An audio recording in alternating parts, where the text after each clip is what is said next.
Tonight's Town of Austining Planning Board Work Session Meeting, June 1st, 2016. Tonight is a work session, so it gives the opportunity for the board to have a discussion on our application, River Knoll Multifamily Development, 40 Croton Dam Road, rezoning and site plan review, more specifically our scoping document. Tonight, the planning board will be having a discussion, and we will not have an opportunity for public comment tonight. That will be at our June 22nd meeting. At this point, we're going to ask Mr. Stolman, David Stolman, to go over the document for the planning board members. And Ms. Alantis can obviously chime in where she believes is necessary. Okay.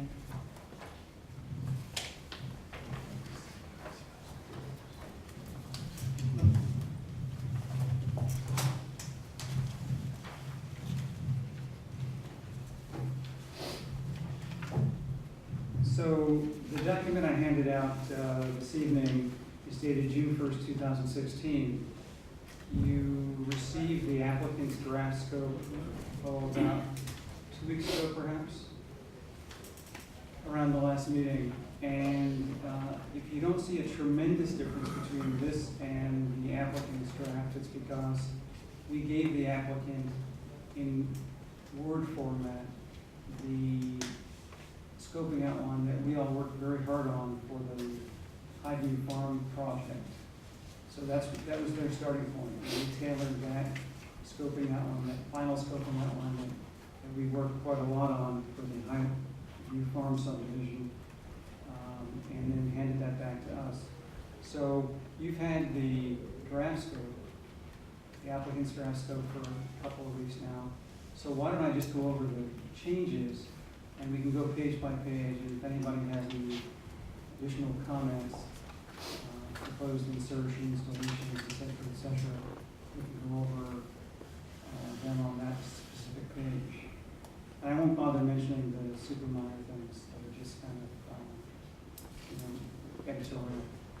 So the only significant thing on page 1 is that we filled in the date for the public scoping session, which is June 22nd. A little later on this month. And then and let me just ask if anybody has anything on page 1. These are general guidelines. They're the same general guidelines that we approved for the Highview Farm subdivision scoping outline. Okay. We're on page 2 of the scoping outline. So I'll let Karen catch up. So you don't have a copy, do you? Sandy has extras.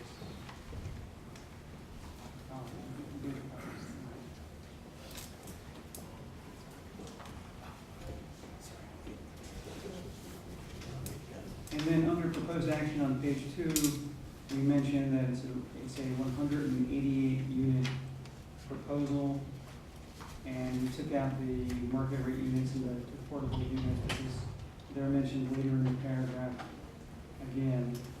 And then we just inserted in the middle of the paragraph that the town board is being petitioned for the approval of an amendment to the zoning law creating the multifamily residence 2 zoning district and applying this new zoning district to the property. Then in the middle of the next paragraph, there was a bit too much editorializing by the applicant, we thought. So you'll see what we struck out. It says, in doing so, the property will maintain permanent open space totaling approximately 14 acres, period, in perpetuity, in perpetuity. And then we struck out the next sentence, which doesn't really need to be in the scoping outline. David, can I ask a question? Because it's a working session, so. Yeah. The existing zoning on that property is, R15. and what does R15 mean? It's basically a single-family zone where you need 15,000 square feet of lot area for one single-family home on a lot. So how many homes, if it was one, how many homes would they be able to permit?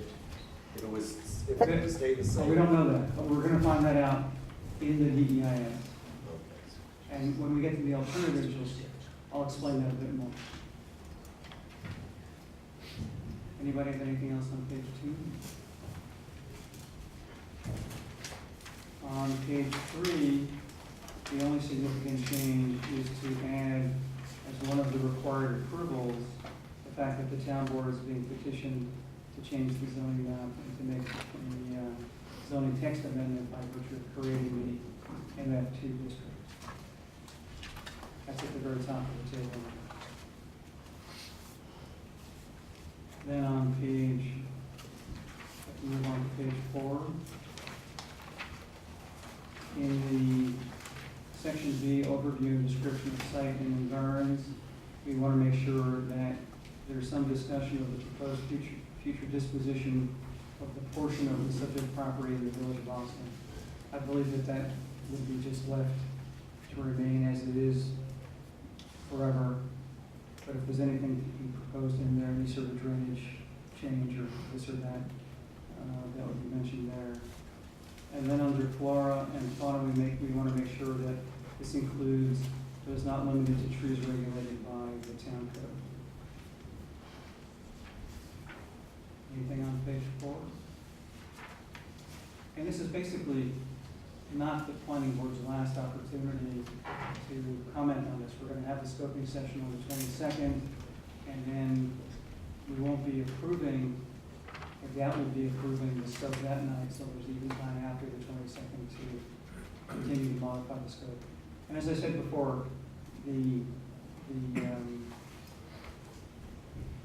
working document that the applicant started with was a darn good scope to begin with, because we did it. So it's got to be great. Nothing on page 5.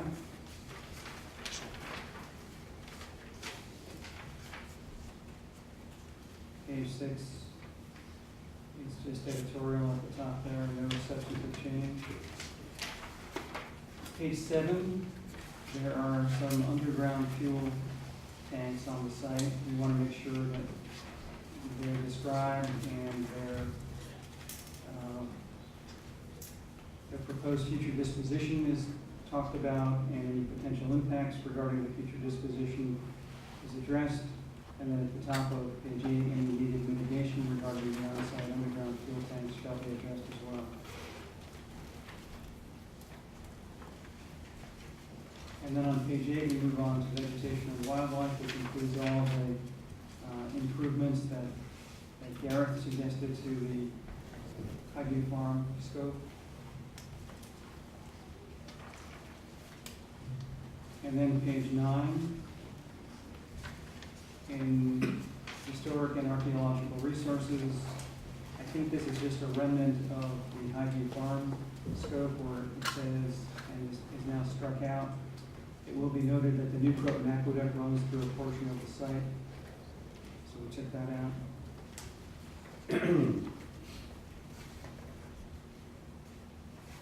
And then the State Historic Preservation Office has suggested a Phase 1A assessment in terms of historical and archaeological resources. So we added that A to the Roman numeral 1, paragraph 1 there under existing conditions.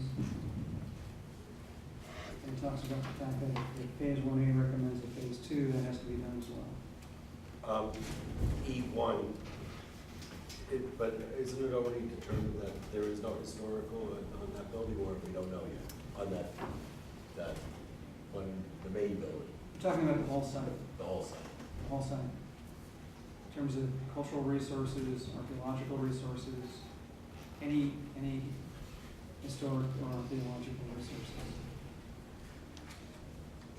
So they'll take a look at Okay. they'll take a look at the entire site and provide a report Yes, based upon how the buildings the buildings and also the land itself, whether it's expected to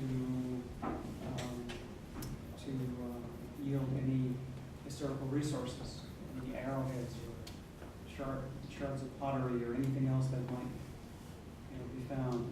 And what it says here, and this is the same thing we had in the Highview Farm, after, when submitting the Phase 1A environmental assessment, or not environmental, but historical or archaeological assessment, it says the Phase 1A assessment shall be accompanied by a documented on-site inspection by the cultural resources expert. So beyond just a literature search, that there need to be boots on the ground as well. Moving on to page 10. Under land use, zoning, and community character. 2C, this section will also discuss the potential impact of the approval of the proposed MF2 zoning district, including the potential for other areas of the town to be developed under the new zoning.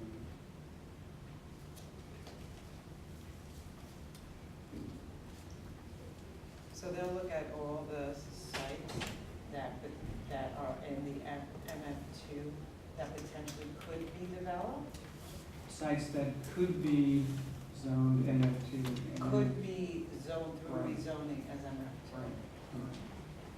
Can I just ask when we can ask questions? If at all?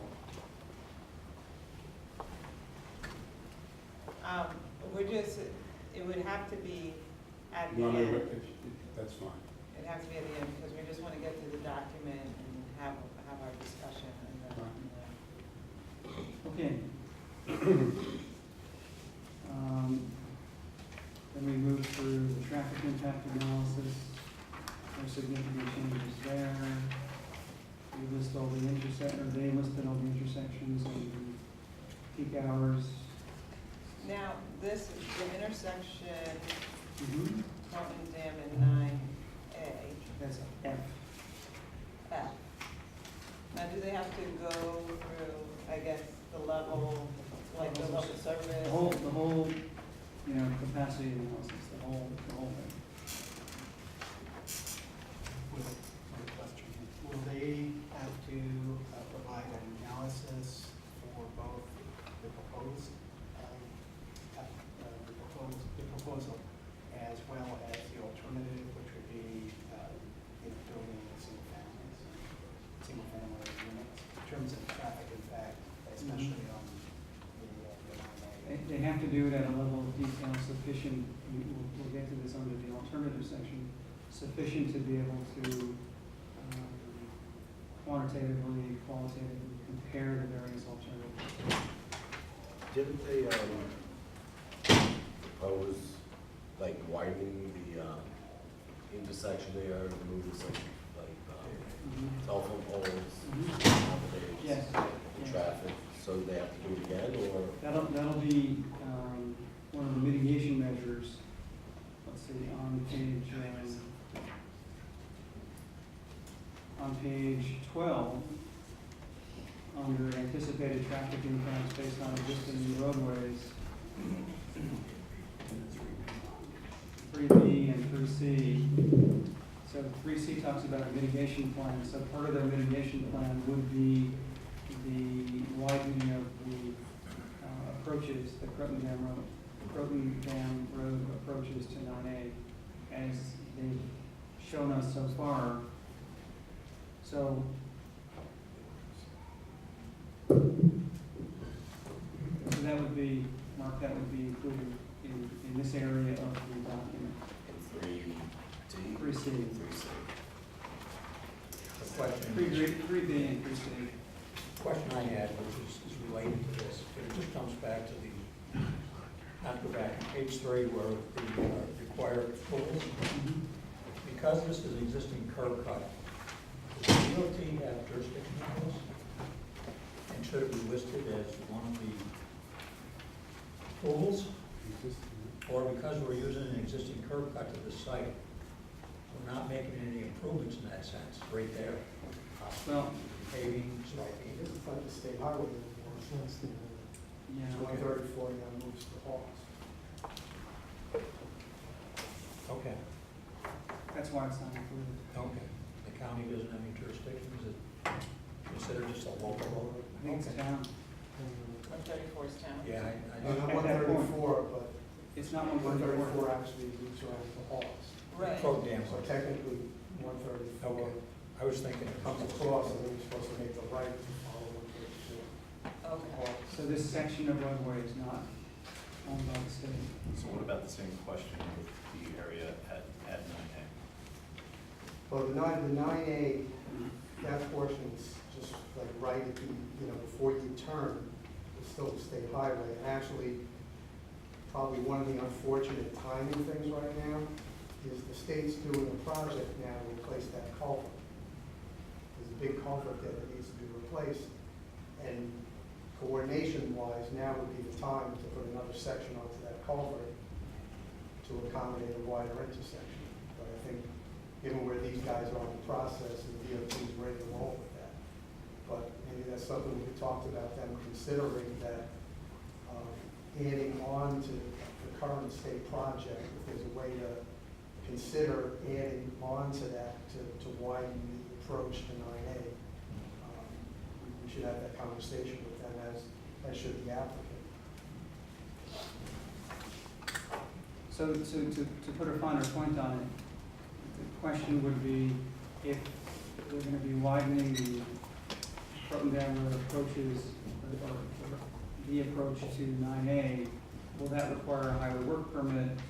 Will that require some sort Yes. of approval from the state? Yes, absolutely. And should we be listing that approval up front because it's been proposed as a mitigation measure? by the Yeah, applicant? we don't have it listed in the So we should. agencies that We should. state permit will be recorded.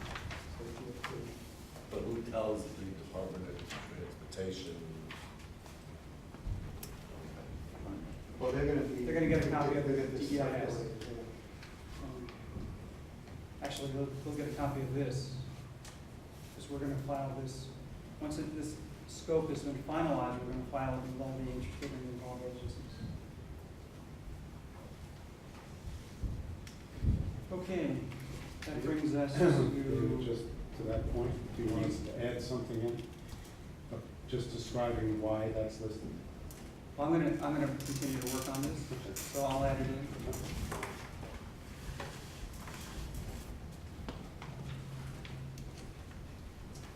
Okay. And then we move from transportation to community facilities and fiscal impacts. Now, the community facility, Mhm.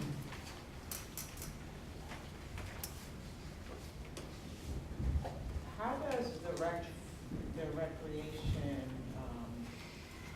request under our law? Obviously would apply to this MF2 Mhm. zone. Could you remind me what the requirement is? And do we have an opportunity to potentially increase that or to look at that and how it would fit into this particular project? Mhm. How would that work? Okay, well, first of all, I think it's a real good point, and I don't think this addresses, certainly doesn't explicitly address the recreation requirements, parkland and or fee in lieu thereof requirements, so I'd like to build that in to the next version of this. Okay. And then Sandy probably remembers better than I do what the actual rec fee requirements are for single family, multifamily. Single family, per lot is 7,500, but I'm not sure what it is dwelling. I don't recall either, and I don't have. Yeah, there should There's a be few an assessment done, because obviously this is a rezoning of the area, so the impacts are going to be greater, right? Because it wasn't envisioned that this site would be multifamily. It's being envisioned through this process. Right. So, we should obviously identify opportunities if need be to look at that as it relates to this project. Yes. How would that work? Yes, yes, yes. So there's a parkland requirement, and if that can't be fulfilled on site, there would be a recreation fee requirement. And there is a recreation fee. I don't think it's in the code per se. I think it's in a separate schedule of fees, which resides in the town clerk's office. And there's a specific fee per dwelling unit. And I think there might be some possible offset at the planning board's discretion for on-site recreation facilities. Right, so. So that should both all of be those should talked be about. looked at. Yep, absolutely. Good point. Can you just explain that, this, like, open space in schools, what is all this, I'm a little confused as to what this section is. Well, under community facilities, we have the existing conditions, so they're gonna have to describe the current services that are available, services and facilities that are available to this site, and the service levels of these various utilities and facilities. And that has to include fire and police departments, right? So they've got to talk about the fire department or fire departments that would respond to a fire on the site, what kind of personnel they have, what kind of equipment they have, how ready they are to serve a new project of this size on the site. Same with the police department, emergency services, the school district. Well, open space, I'm confused about that one. Well, they were talking here about how much open space in perpetuity they were planning on providing, which is what was mentioned up in front. Right. So Like what they mentioned at the meeting, the whole front area, Mhm. the ski slope, toboggan slope in the back, stuff like that, just that they could never develop that. Right. Right. Okay, that brings us to page 14, where construction impacts are discussed, potential construction impacts. And then on page 15, as part of the mitigation of potential construction impacts, a construction management plan has to be provided as part of the DEIS. And the construction management plan has to discuss the mitigation measures related to all of the potential impacts that are listed in K2, that's K2A through G. And which jogs my memory and makes me realize that I forgot to mention that Kathy was involved with preparation of these modifications as is mentioned on the cover memo. So I'll leave it.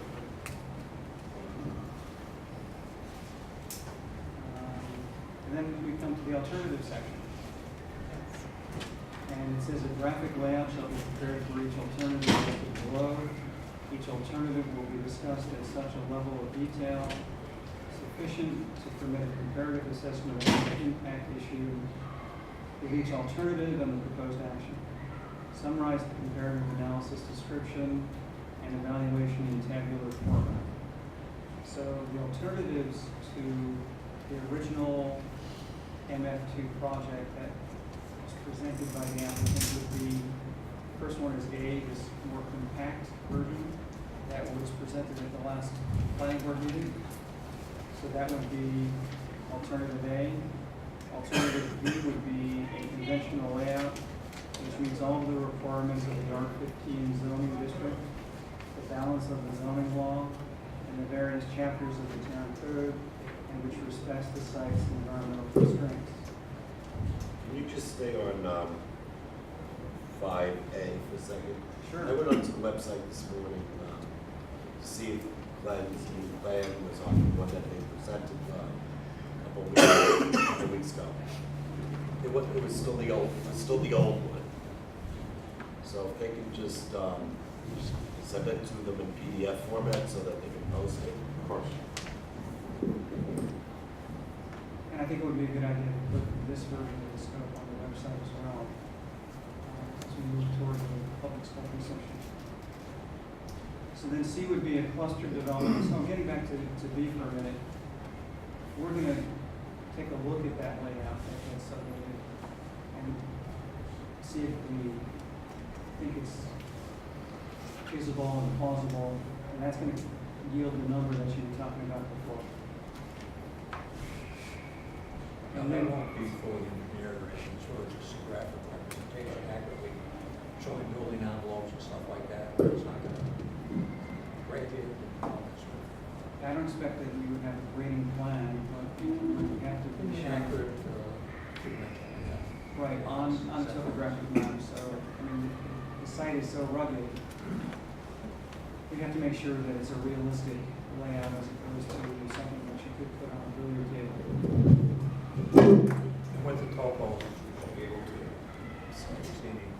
And that's as far as it might go. And you will be able to do a proper analysis of steep slopes, higher than 35%, to determine, okay, we know that we cannot put a house there. And we know, so therefore, the number of homes, it won't be considered a flat piece of property that's perfect, Correct. It's not- right?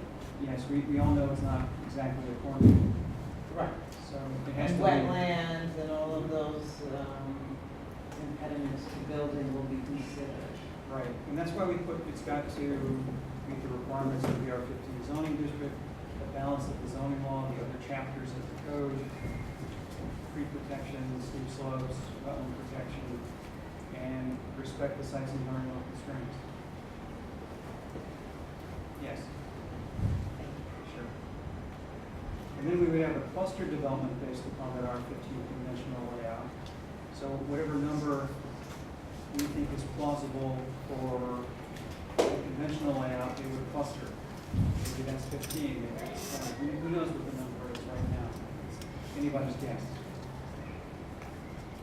And then there would be a conventional layout which meets all the requirements of the R5 zoning district, balance of the zoning law and the various chapters of the town code, which respects the site's environmental constraints. So that would be a conventional layout based upon the zone in the town, which has the single-family zone, which has the highest density. And then there would be a clustering of that number dwelling units as well. And then moving to F, there would be a development based upon the existing multifamily zone, which we have on the books right now, which, if it were to be townhouses, is about 6 dwelling units per acre roughly. And then a multifamily development based upon 8 dwelling units per acre. And in discussion, there hasn't been a lot of discussion with the town board, but there's a meeting at which, when you made a presentation, and there was some casual discussion, and my impression was that they wanted different densities of multifamily development, including the EIS. And the town board is going to have a chance to weigh in on this stuff in that one as well, as one of the involved agencies. Those are kind of the primary involved agency. And then alternative H would be continued institutional use. I would be adaptive reuse of existing buildings for other non-residential uses. J, adaptive reuse for partial and for existing buildings, especially for affordable housing. And K would be the no action alternative. The no action alternative discussion should evaluate the adverse or beneficial site changes that are likely to occur in the reasonably foreseeable future in the absence of the proposed action.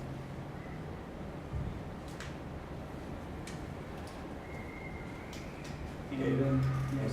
Something we might want to add is that the applicant has talked about, they might consider using some existing residential structures on the site down the lower corner.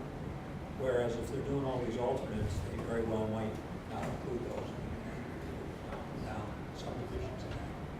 But if it's a factor in their preferred use, how should somehow the wordage about that be studied, included, in fact, some of the comments the main building and all that sort of thing. So there be any verbiage about that at all. I think that was the intention of Jay here. I saw that, okay, we'll probably We can make it more specific. yeah, the residential buildings, you could interpret this to be some of the larger buildings that are up on the site. So the existing smaller residential buildings? Yeah, and the, what is it, southeast corner? I think there were like, total like 3, I You're around 3 in the wall total. 3 or 4. 3 or 4, But if you get more units, it's Right. And are they primarily in the southwest corner of the site? Southeast. Southeast. Okay, I'll modify this. Thanks, Britt. Now, with those buildings, they'll be able to identify the number of affordable housing units that they could possibly achieve. Obviously, the purpose of the affordable housing and developments like this is to fully integrate the project, so that everyone's living in one check. Yes. So, you know, philosophically, that has to be understood. Do you want to separate it out? What is that number? And will there be full integration of the building project? Right. So, sort of parsing what you're saying, I don't think the outline specifically addresses the fact that the EIS must describe and show how the affordable housing requirements that exist on the books will be met in the first place. And then this alternative should talk about the social impacts of having them outside of the main development. Right. Okay.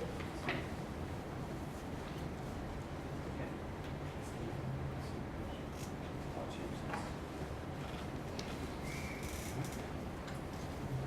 Can I just ask a stupid question on that? Obviously, the 188 units have 1 bedrooms or 2 bedrooms, but those affordable, those existing 4 buildings, which are not in the best condition, but obviously they probably have 2 or 3 bedrooms. So would that, if they use those 4 buildings, would the 188 be reduced by just 4, or would it be reduced by a couple, a little bit more because they're 3-bedroom or 4-bedroom, where they're actually larger than the apartments in the If- complex that he's building? If the units are, if the market rate units are 1 and 2 bedrooms, then our regulations say that the affordable units must be 1 and 2 bedrooms as well. But if they're 4 bedrooms, They have to break them up. they'd have to break it up into 2 units. Exactly, according to our current regulations. Not only that, but the regulations say whatever the ratio of 1s to 2s is in the market rate, it's got to be the same ratio of 1s to 2s in the affordable. So technically, if there are 4 buildings and they're more than 2 bedrooms, they could end up equating to 8 affordable housing units if they're split into 2 each. But I don't recall how many bedrooms are in each. Would you like to clarify, Mr. Noel? I'd just like to suggest that these are good policy questions and discussions that I'm not certain are part of the seeker scope. They are part of your decision-making ultimately. And you know, the question that Mark's asking, I think, is one also on policy level for the town board, as to whether providing single-family homes potentially for, as affordable homes, that I believe that the language in the ordinance says that you need to be providing equivalent types and keeping them, you know, not segregating them out. So you need, and a lot of the ordinances say that. But I don't know that they say that if you have a 4-bedroom house, you can't make that an affordable building. And I think that's the question that you're asking, and that may be a policy issue that isn't necessarily something to structure in a scoping impact issue. Our issue, if they were to be something like that, would be how might that affect open space, how might that affect demand for school, how might that affect police, fire, water, sewer, any number of other issues. But I don't know if it would be on the qualitative and social aspect. It's really the domain of the policymaking board, not the seeker. And just to add, I don't know if we, one just add one point, to what Mark was saying. There are 4 houses, we've not done a physical assessment as to whether they could be. The notion was that they would offer another format for affordable, and that several of them could be divided up into 2 units or 3. They would be more like patio homes that might be preferential to somebody to live there as opposed to an apartment. What I was going to say about the social impacts, I'm not sure if there are environmental impacts either, but the code talks about the integration of the affordable units among the market rate units for a specific reason. And you've got other reasoning that you'd like to use to have them separated so that you can make use of these structures. But it would have a certain effect. So I don't see anything wrong with including what that effect would be, or how the goal of integrating them would not be achieved. And I think this has to be, at first it has to be clear what you're actually proposing. That's number one, right? That I completely agree. It has to demonstrate exactly what you're proposing, so that we don't run into an issue months down the line where you propose something for SECR, but the site plan is not reflective of what's in SECR. And we want to ensure that if we are going down that road, that we understand what the impacts are, because the purpose of putting affordable housing in these market rate, luxury rate development is to truly integrate this type of housing into integrating the community. So there are reasons behind why it's set up the way it's set up. So we may not want to segregate them or make them separate from the major project. That's all. But we want to ensure that whatever we say we're doing in SECR is what happens at site plan. Better for the developer, better for you. I think also if you're going to be proposing to do something other than what's in the code right now, that should really be part of your petition. So your petition includes a draft of the new zone you're proposing, and if you're proposing any amendments to the affordable housing regulations, that should be included in your petition as well. So, Again, the J, it's just one of those options of what's out there. It's not, it's an alternative. it's an alternative, yes. Because what Glenn showed us last month was a cluster with those houses gone away Yes.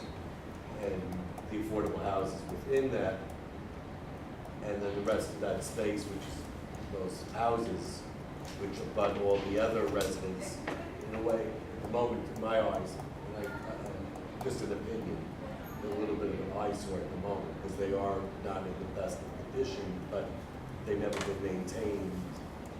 Some of them might even be empty. Right. Frankly, not to be made up of farms or writing, but kind of contradicts the open space, Right. the green space that buffer the existing community and the Yes. project that's I would being agree with proposed. that. So my initial inclination is that I'd like to see them go away, but I'm open to That's why I'm in agreement at the moment also. I think the developer is. It's your decision. You know, the thought was that it could allow for a different points at the AMR, because the way the current code is written, it's 60% of AMR for rental, and you might be able to offer some at a lower AMR by renovating, but these will all be renovated. The roofs would be replaced, the siding would be replaced, it would all be made structurally sound, it would have, patios. So that was the early thought, was to try to do that. Okay, which brings us to chapter 7, growth inducing impacts.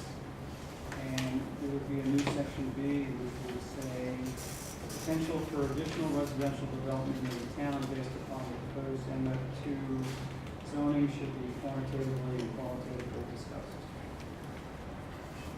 And then on the last page, under the technical appendices, we would add the construction management plan.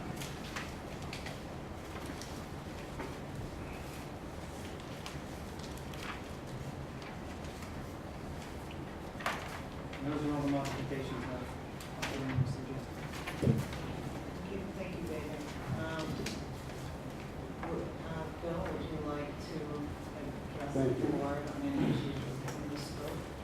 Yes, thank you. We had just some minor comments that are not necessarily substantive, but on the, on page 4, on topography, well, this is the older scope, sorry, under topography, steep slopes.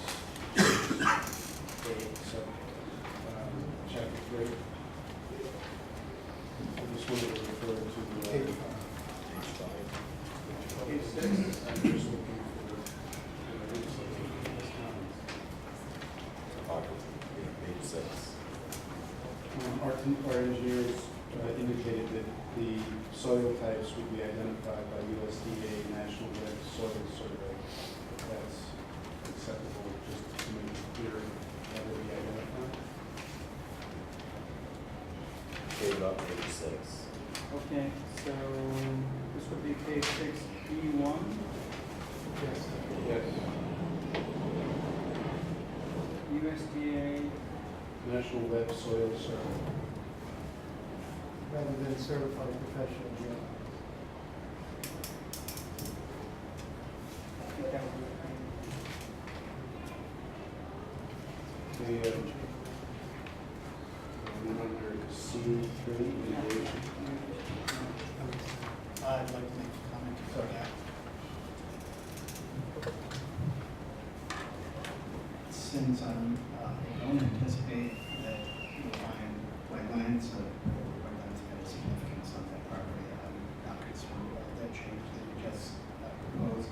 But I do not want that to become a precedent. In any case, when there is a wetland or a water course, an on-ground determination of the soil type is very important. Because the map surveys typically do not have the kind of resolution that you need to determine output soils and so forth. and on page, I think that really deals with steep slopes in that section. Just as a point, the wetlands section does not have that change. right, we're not changing anything on page Just so 5. that, I understand exactly where you're standing. Okay, very good. So you've got Page 7, the C3, the mitigation, just to, I think what you want is a stormwater pollution prevention plan. Is that correct? Yes. And the stormwater analysis is just at that level, if that's. Page 8. The SWIP and all that stuff would be included.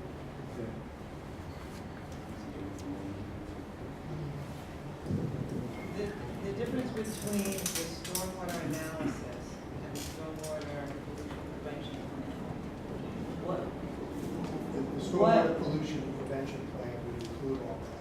And that would Okay, be so in the- that is- So that would be in the appendix, and then it would be like a high-level summary from the body of the DEIS.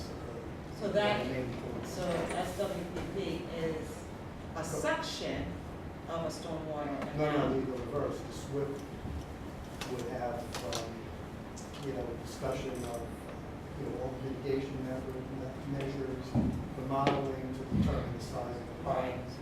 And even, I was looking, one of the issues you had, Dave, was, the construction stuff. I wasn't quite sure which one, construction management plan. Sometimes what we do in the SWIPs is actually outline whole sequence of the plan, so that, there's a 5-acre disturbance thing. So often we get into like a whole method of, sort of plan of attack, how you enter the site, what practices go in the beginning, how they're stabilized, and how you advance into the project as you proceed in different stages. So I don't know, the construction management, is it more like a land disturbance, or is it other? It would be, construction routes, construction trusses. But to some extent, that could also be touched on in the SWIP in terms of, Yeah, I you know, think they can- scheduling of the As actual. long as it's all there, yeah. Could we define what you mean by stormwater analysis so they understand exactly what's They're included? very bright guys, especially the guy out there.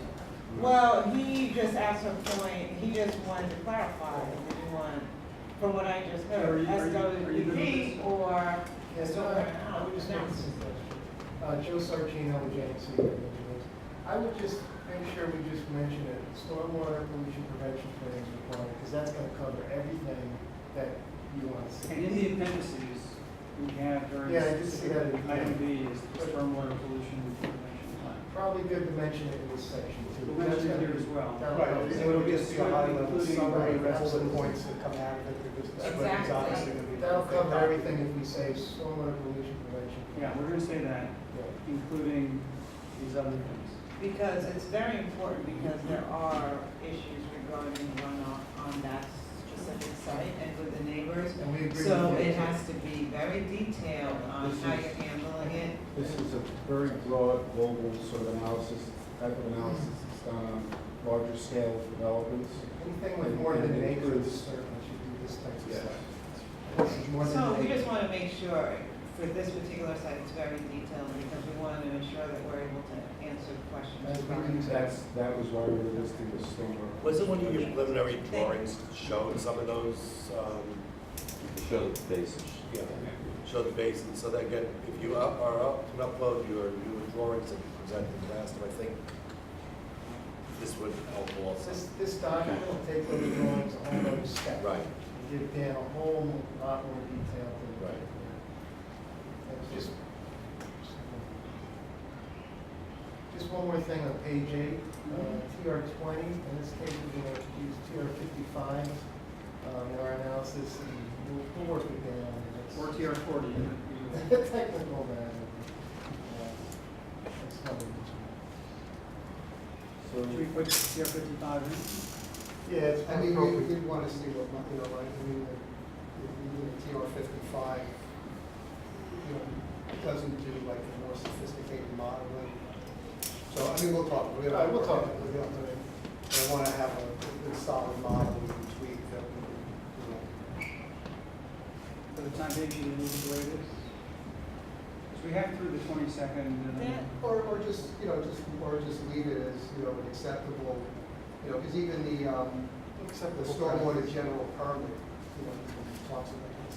So as long as it's an acceptable methodology, So how much stormwater more time? methodology, I think without having a, you know, a lot of them are actually based on, you know, commercially available variants of TR 20. Why don't I give you a call and Yeah, go why don't over you the work exact it out? wording?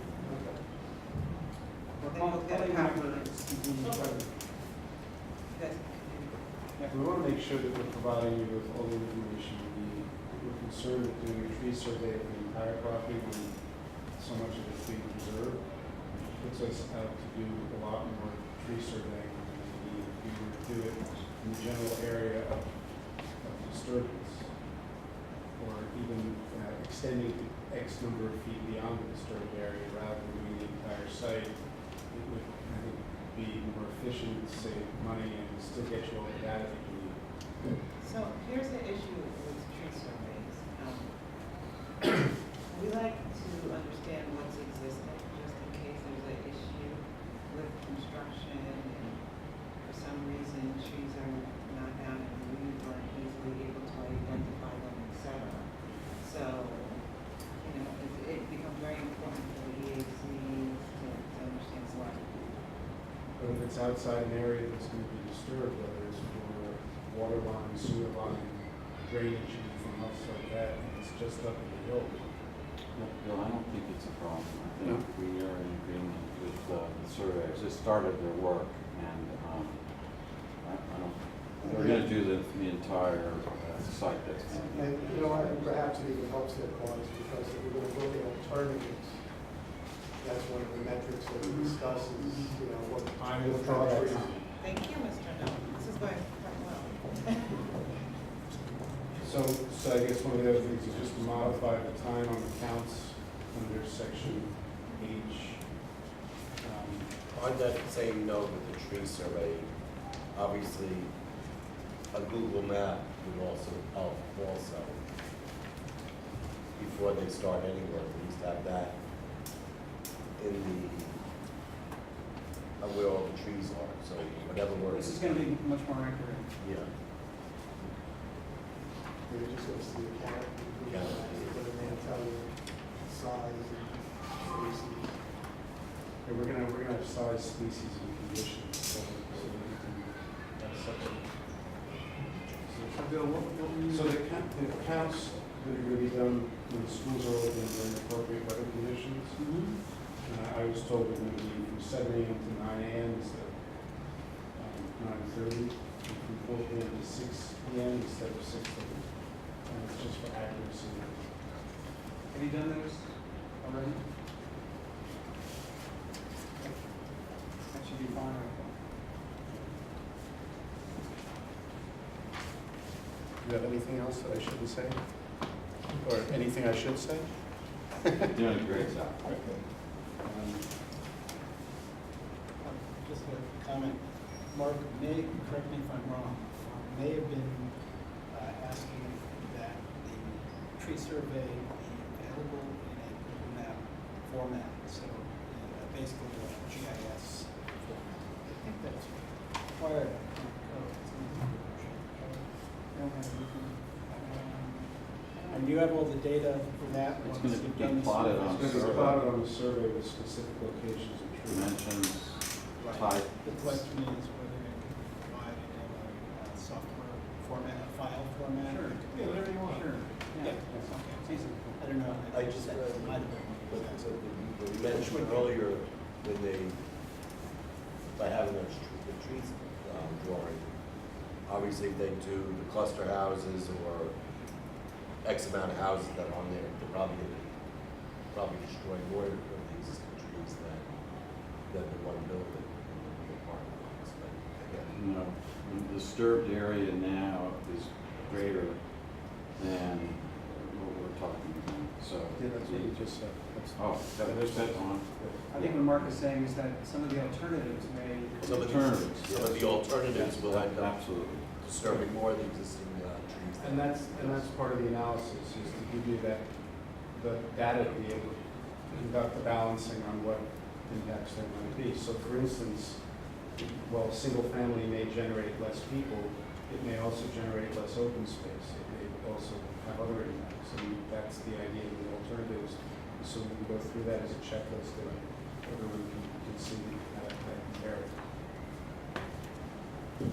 So, David, we're looking at 188 unit development here. And is there obviously an opportunity, I guess, through these alternatives that we'll be looking at the density of the project? And with that is gonna come, I guess, financial analysis of some sort from the applicant. You know, how, obviously each project, right, is There will be a fiscal impact economically, analysis, yes. economically viable versus one, you know, versus the other alternative, so. So normally, if you're talking about pro forma or something that would have a bottom line showing how much profit would be made. Well, not, yeah, I mean, Normally now that's we're looking at really a very intense use of the site. Mhm. And I think it would be appropriate to look at, if we wanted to do this MF2 and if we wanted to change the zoning, do we have to truly comply with this 188 units, or can we look at something a little bit lower with the density and still give the applicant a project that works and works well for the community and works well for the applicant? Because there may be an issue with 188 units in the end, when we come to the end of this. So what would be the best approach to look at this so that we can determine if it can be done right? In a way that, you know, the density is somewhat lower, the project, and it works for the applicant. It's really a balancing act at this point. And we do ask for different types of, the number of units for multifamily zones. But how do we get that information where there is a breaking point? Normally, I mean, I've never seen that actually in EIS over the last, today is my 39th anniversary of occurring. Never seen that before, and Bill may want to address that specifically. We certainly can get a fiscal impact analysis. We're going to have the applicant do these various alternatives at different densities. But I've never seen any sort of pro forma showing, you know, where the break-even point is for the applicant, and how much profit we make with respect to the various alternatives. I don't think that's something, as far as I know, in terms of the better, I don't think that's something that is normally or maybe is ever given in the secret.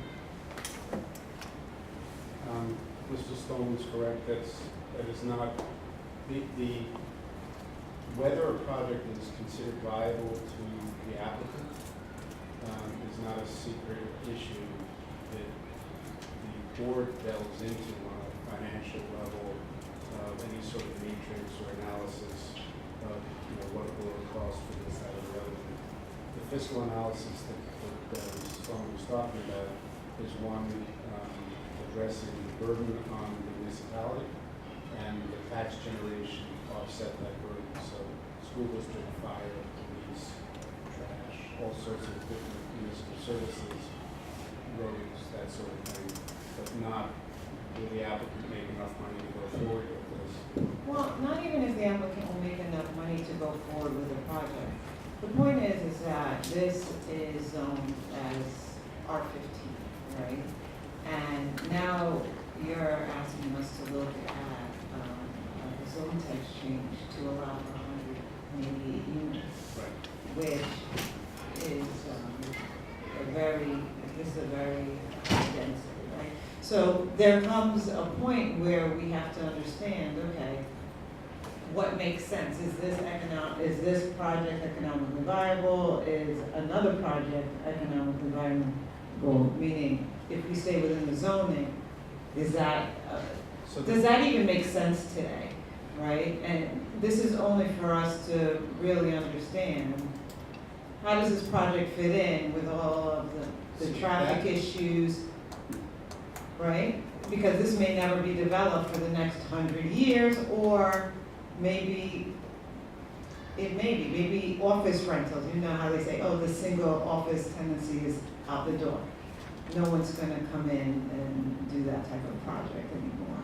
So sometimes you have to look at the market and what it demands, and does this make sense for this particular site? And those are all comprehensive planning issues that are absolutely something that should be reviewed, and your comment about traffic and the impact on the community, absolutely issues that should be reviewed. Where I kind of separate from what you're discussing is if the applicant says, you know, for the amount of money that's got to be spent to deal with what's been correctly described as being a very rough and difficult site, in order to make it, bring the roads in, to bring the utilities in, to put the drainage in and everything else, if the applicant says, you know, a 20-unit development is not going to work, we don't have to get into fine sharpened pencil analysis of why.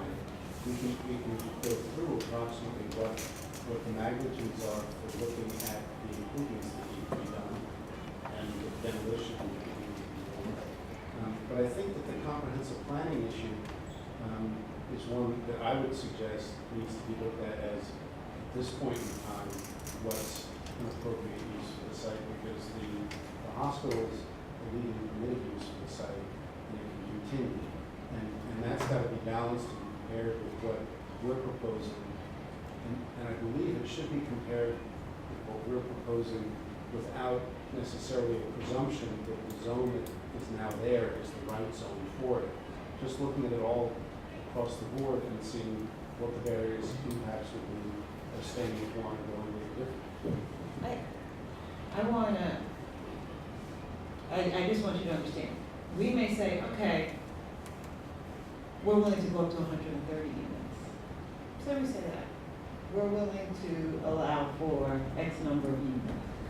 We believe that 188 units is too dense for this particular site, this area, given the traffic. Not to, this is just a brain, this is not what's happening here. What is our basis for saying something like that? You know, It would be comprehensive planning issues, impact upon the character of the surrounding community, traffic impacts, physical Right. impacts, all these other things. And then, once the planning board does its job, it's gonna What's go the back to difference the town between board. 120, 140, Right. you know, because that becomes much finer, The special right? alternative should have gradation such that the planning board can determine what it thinks is appropriate, given the potential environmental impacts and mitigation measures. And then once the planning board does its job, this is gonna go back to the town board, and the town board's going to presumably adopt a final statement as well. And then there's gonna be sort of a dance that occurs between the town board and the applicant. And if the town board and the applicant are compatible during this dance, then maybe new zoning. And if not, they won't. I have a question. And the town board has a tremendous amount of discretion, unlike the planning board. The planning board's administrative, the town board's legislative. The town board has a tremendous amount of discretion when an applicant comes to the town board. As you know, the town board could have rejected this out of hand. They decided not to do that and go through this environmental impact statement process. So after we do our job and finish the FEIS and the final statement goes back to the town board, there's gonna be, some give and take. And if, two dancers are compatible, then maybe some new zoning.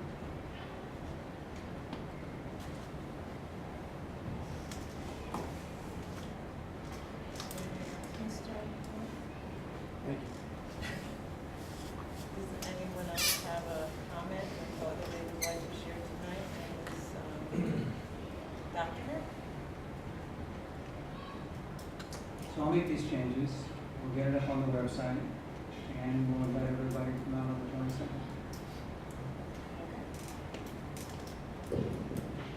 Well, thank you all for attending tonight's meeting. Our next meeting on this topic will be June 22nd. And our next public meeting of the planning board, our regular meeting, is June 15th, 2016. Have a nice evening. Thank you very much. A nice night.